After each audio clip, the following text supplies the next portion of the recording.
بسم اللہ الرحمن الرحیم۔ حضرت ابن عباس رضی اللہ تعالیٰ عنہ سے روایت ہے کہ حضرت عثمان غنی رضی اللہ تعالیٰ عنہ حضرت محمد صلی اللہ علیہ وسلم کی خدمت میں حاضر ہوئے اور ان سے عرض کیا کہ یا رسول اللہ، قرآن کریم کی آیت لہو مقالید السماوات والارض کہ آسمان اور زمین کی کنجیاں اللہ کے قبضے میں ہیں سے کیا مراد ہے؟ آپ صلی اللہ علیہ وسلم نے ارشاد فرمایا، آسمان و زمین کی کنجیوں سے یہ کلمات مراد ہیں: سبحان اللہ والحمد للہ ولا الہ الا اللہ واللہ اکبر ولا حول ولا قوۃ الا باللہ العلی العظیم، الاول والآخر والظاہر والباطن بیدہ الخیر یحیی ویمیت وہو علی کل شیء قدیر۔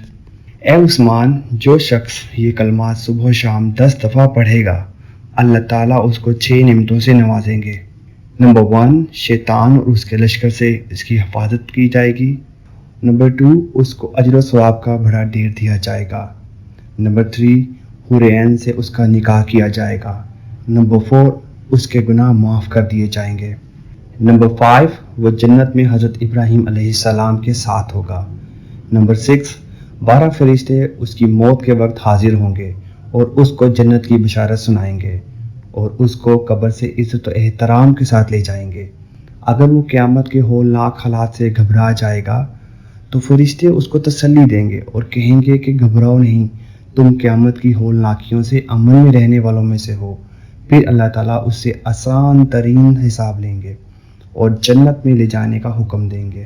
چنانچہ فرشتے اس کو میدان حشر سے جنت کی طرف اس طرح عزت و احترام سے لے کے جائیں گے جیسے دلہن کو لے کے جایا جاتا ہے، اور اللہ تعالیٰ کے حکم سے فرشتے اس کو جنت میں داخل کر دیں گے، جبکہ دوسرے لوگ حساب و کتاب کی شدت میں مبتلا ہوں گے۔